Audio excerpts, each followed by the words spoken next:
Sabaw pa na kulang. Sarap. Nge. Hatiin natin to kasi marami tayo eh. Ano? Adobo atay. Yan. Huwag mo naman.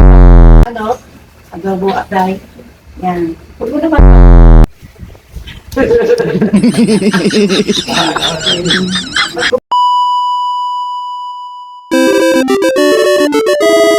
Guys, ngayon share ko sa inyo ang pagluto ko kung paano ang paraan ko kung paano magluto ng adobong manok.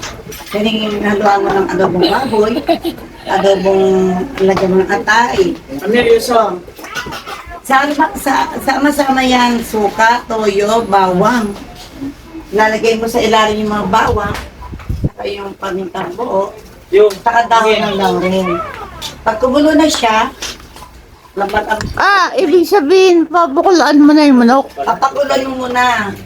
Babado mo yung manok. Use of powder. Tapos pag nababad mo na, pumunta na sa karne ang mga toyo, suka, saka isang oras, pwede mo na siyang pakuluan.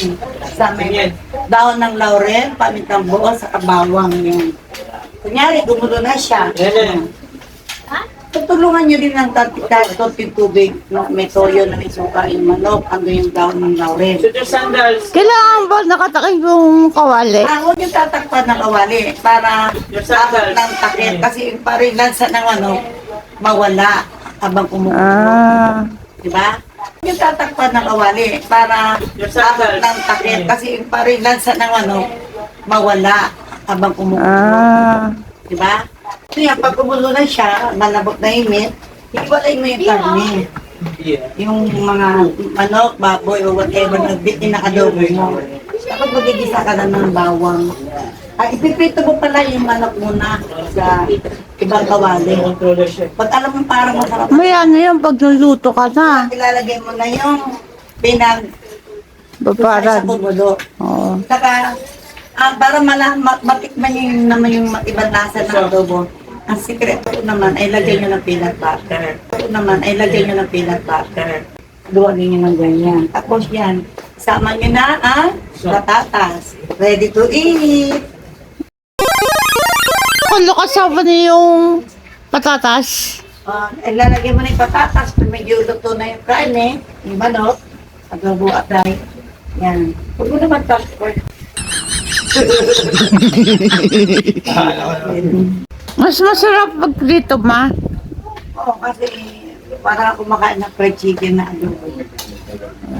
Pero pag nagmamadali, pwede pwede lagyan ng siling maangan, pero alala lang, lalo pag may mga bata sa lalagyan mo ng honey. Honey. Honey. Konti, patak ng tapos, lalagyan mo rin ng magic seasoning. Lagi mo rin tak din ng Magic seasoning. Kumulo na yung aking adobo manok. Alam ko, gaya ko na lahat tayo alam natin magluto ng adobo. Kasi yan sa pinakamasarap sa ating mga Pilipino. Ngayon guys, hanguin natin yung manok baboy dyan. Tapos, ano tayo ng mantika, magkainit. Ilagay na natin itong pinadobo kanina. Hiniwaray natin yun. Alam niyo parang tostado na siya. Yan. Hiniwalay ang Ang karne, ang manok. sa pinakuluan. Tapos fried. Pati yung patatas fried. Oo, ipiprito niyo na ngayon siya sa mantika. Para magusto ng mga anak natin, nakikita nila parang fried chicken. Mas maganda kung olive oil ba yun? Oo. Vegetable oil. Yan. Ayun, guys. Yan, hanggang sa mapusta siya. Yan. Pag napusta na siya, hawakan mo ng mantika, siyempre, sama sa atin ang sobrang mantika. Yan. Ayun, alam niyo parang mapupusta na yan, napapait na yung manok niya, parang nagbabrown na. Ilagay niyo na ang pinagdukusan siya natin. Ayan. Pagkala niyo pistado na. Tapos, karin tostado na, ilalagay na.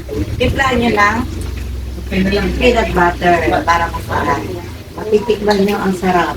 Kaya, Try niyo ang aking Recipe.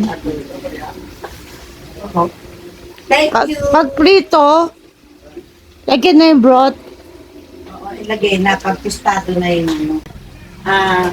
Lagyan mo ng cornstarch. Haloy mo na sa sabot tubig na para matiis sa kain. Yan ang sikreto ko. Kaya wala akong natitira. Tikman mo nga kung masarap, ma.